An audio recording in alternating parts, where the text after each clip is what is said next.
Thank you for having me here today. Quite interesting. When I heard the name, the title, Paradox, I actually thought about it and was like, what are those things in our environment or that I've interacted with that are somewhat paradoxical, and one that has stayed with me for a very long time is the education system, the tertiary education system. Whilst Prince Agu talked, I was wondering whether he went through my slides, knowing that I was going to take a real jab on the education system. But he just showed us that there's actually danger in a single story or overgeneralizing. So give it up for him. There's a lot of good work that's coming out of that place. But on a general note, as a corporate executive, I discovered, and I keep experiencing daily, that it's very difficult filling vacancies for real jobs, real things I want people to solve in the organization.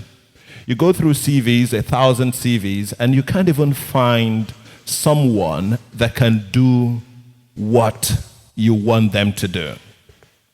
But you have a lot of graduates. So this is one thing that has been in my mind. Again, I invest a lot in the education space.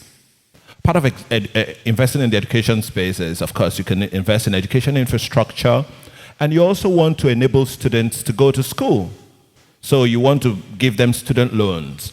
But the challenge with student loans here is that the people you're giving loans to go to school, there are no guarantees that they can produce value when they come out of school. So if 60%, 70% of them will not earn a living, then, hey, your portfolio is bad. And I kept wondering, why is this like that? And I think that's what led me into thinking about how relevant, actually, tertiary education is to developing countries. Maslow's hierarchy of needs, if you actually know Maslow's hierarchy of needs, it actually talks about individuals at different levels of want, of needs, and it's sort of globally acceptable, even though there are variants to this. But when I was imagining tertiary education, I said, have we ever thought of the fact, have we ever thought of the idea that communities, countries, corporations are on different levels here? Meaning that a country that is developed is very likely at the peak of this triangle. And do you know what they do at the peak of the triangle? They try to solve for cloning human beings. They start trying to solve for having a holiday in space, thinking about flying cars, and all interesting theories you see in science fiction movies. That's one thing they want to solve for. But think about countries at the bottom. They have what? Very different needs. They're solving for sanitation, they're solving for food, they're solving for housing, very basic stuff. So why do you now think that the tertiary education system, which is meant to bring out the skills that would impact on this public development, why should they be structured the same way? Why should they be transferable? That's the idea that I have to contend with. Now, why do we learn? Why do people learn? Why do individuals learn? Have you ever imagined it? We learn because we want to improve ourselves and be able to do what? Something. Have you ever imagined or thought about why you learned how to walk as a child? You learned how to walk because you wanted to be able to move from one place to the other. And why did you learn how to talk? You learned how to talk because you wanted to what? communicate. So, why do you go to the university to learn? You go to the university to learn because you want to be able to do something. Learning is a verb in training. Let me call it that. It's a verb in training. So when you go to learn, you come out, you're a learned person, and you should be able to do what? Do something. But in our university education system, why do we actually go there? I know your conscience is beginning to prick you. You went there because you wanted a what? A certificate. Why did you want a certificate? Because there are laws, there are understandings, especially in Nigeria. I've used Nigeria as a sample size for developing countries. There are laws that have said, before you can work in this environment, you've got to have a BSc. You've got to have a HND. So when we go into the universities to learn, we're not going there to be able to do something, but we are going there to do what? To get something. So it's just a means of what? Livelihood. In some cases, we just want the certificate so that we can fill our political forms, because it's also a consideration where you want to run for office in many countries. But what should learning actually be?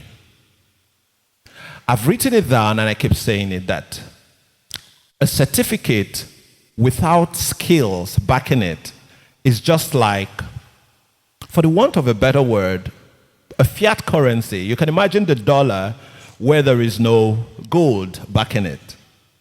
You have an example of a dollar like that. Maybe the Zim dollar. There's nothing backing it. That is how a certificate without skill is. That's how it is. It is really worthless. Now, like we've looked at the Maslow's hierarchy of needs, development of skill has to actually take a local context.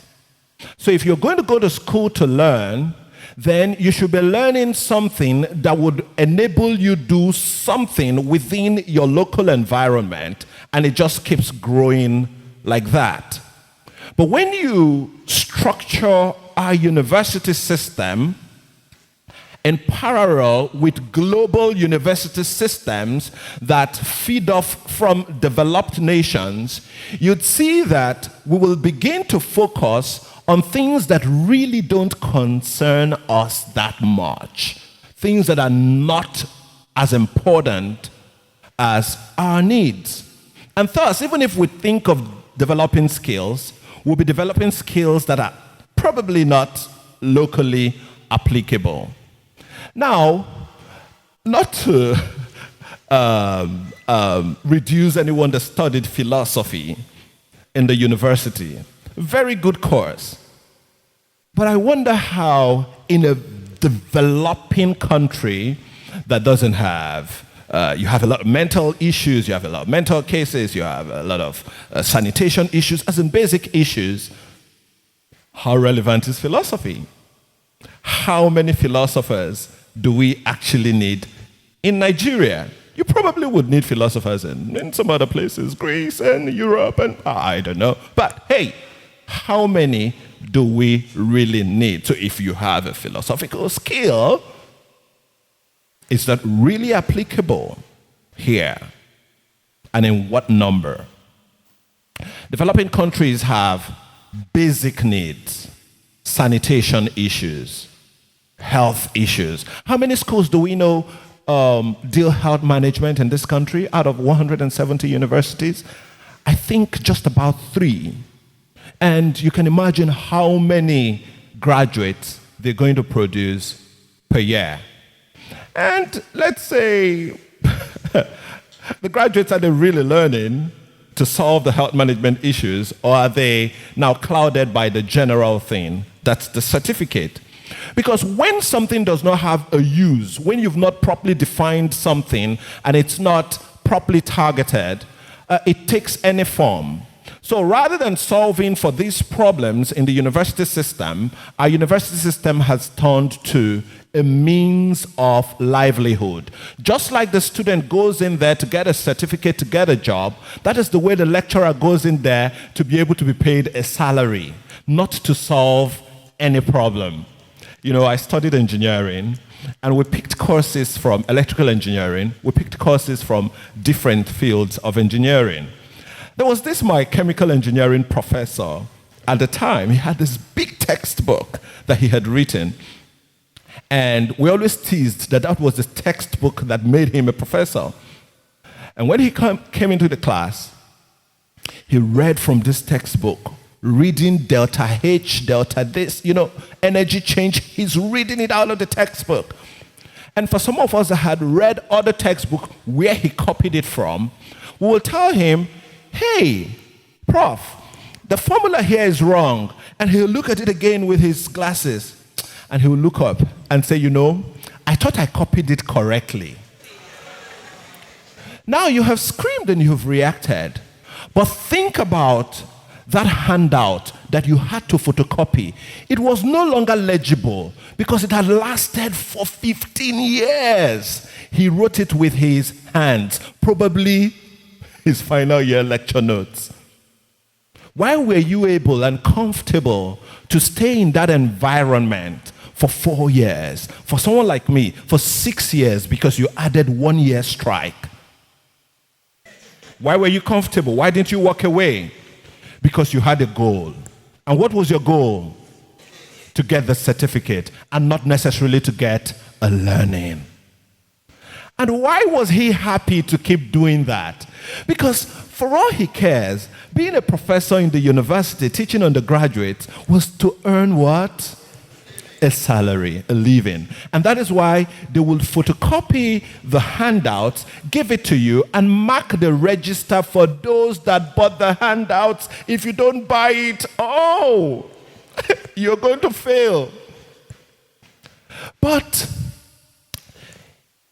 yes, it's bad. We've evolved into that. Why could we easily evolve into that? And that's where the main idea is. We've evolved into that because the energy within the undergraduate system is not focused on solving problems. We're not building our structures in a way that solves problems that we encounter, because most of the things we're learning are alien to us. When Prince was speaking, I got so engrossed when he talked about the relationship between development and governance. And that middle point was research, was scientific research. So the scientific researcher has a goal. I want to impact the community. If you think about the project he had, I'm sure in his mind he was thinking, how do we understand how people give themselves up or fall victims of sex trafficking? And if we understand it, what do we need to put in place to discourage them to replace it? Like when I talk to most of us, I say in the Southeast, there is this advanced free fraud through the internet. What do you call them? The Yahoo boys. They make so much money that they've become what? A point of example. So many people grow up and they're looking at them and they're like, hey, you've got to make money like this. So science will tell you, how do we study? What is the problem? How do we solve for this by creating another parallel? And what is that parallel that we are going to create? And guess what? So long as science is delivering value, money would come. That's what you heard Ukachukwu talk about. It's about impact coming, then money flowing in. Now, do you understand why the university lecturers are on strike? They're on strike because money is not flowing into the university system. But can you imagine that you have 20,000 PhDs, students, researchers per time in the Nigerian universities? What are they researching? What are they solving? If they were solving a problem, then they will have money irrespective of government. Let me show you why. In my organization, we spend billions of naira We budget billions of naira yearly to train graduates and retrain them. It doesn't matter if they studied investment or they studied banking and finance or they studied whatever. We have to train and retrain and retrain. We're training them to do what? To fit into what we want. Just imagine that we had a partnership with a university that understood what they were meant to do. Every money that goes into that retraining process goes to the university because we know we're going to do what? Hire from there. Do you know how much that goes into research and development in the private sector? Billions of naira. And who are the best researchers? They are meant to be in the university system, right? But those monies that carted away to the top 4 global consulting companies because we have not seen value come out of the university system. The university system has not looked around its environment to say, what are the needs and how can we begin to solve it? Rather, they're constantly benchmarking against global acceptability, global standards, where global standards are probably benchmarking against how to go to the moon. Of course, we're trying to solve sanitation issues in Nigeria. These things are not really far-fetched. In my experience, and now we're going to, how can we start remedying this? What are the things that we think would work? In my experience, I have about 7 undergraduates. They weren't even graduates. They weren't even undergraduates when they started working for us. Of course, we couldn't employ them like we were employing them. We employed them like interns. They came into the organization at 17, 18 years, and they registered for an online education. So they are earning a salary. They aren't paying for their education. They're earning a salary, and from the salary, I deduct from source to pay for their tuition monthly. I have not seen a difference in output between those high school graduates and our university graduates in the organization. In fact, they learn faster, they innovate faster, and they are easily trainable. And I began to think that maybe we are losing our most productive years. Those years of curiosity. Before my lecturer in chemical engineering taught me how to copy and molded me to use templates. When I was still very curious out of high school, if I got embedded in an organization where I had to work and learn and earn a living, maybe after doing 3 years then, I'll be so sure that I want to study XYZ. And I'll now go into that university and study for just 2 years. You don't need to keep me for 4 years. You don't need to keep me for 5 years because the experiences I've gathered are easily transferable to academic excellence. What are we saying? Is it possible that for developing countries, we should find a middle ground, a merger between apprenticeship and university education, where we expose young people to apprenticeship, to learning, when they're still quite curious, when they're trying to gain their ground, before we now expose them to the theories of what? University education. It probably would work. I think so. Do you know why? And when I argue that university education should not even be more than 24 months, if you go this route, I have seen it happen. The best student loan scheme that I think works in this country today are given to students that study for just 1 year. And what are they studying? Software engineering. They study it for 1 year, they can do it, and when they come out, you are guaranteed that if they're not productive in Nigeria, they'll be productive in India or in China. Their skills are transferable. They earn a living. And it took them just what? 1 year. That means this 4 years, 5 years, 6 years probably is robbing us of the best benefits. Now in concluding, think about developed countries 100 years ago, 200 years ago. the people that built the rails, the people that built the roads, the people that built the houses, the people that conceived this development, they didn't conceive them in the four walls of a university. Rather, when they proved a theory, something they taught, an entrepreneurial theory, we decided to learn it and document it in papers. It tells you that if we backtrack as developing countries and focus on doing rather than just reading, we may be able to start leapfrogging our development and start progressing to become a developed nation. Thank you.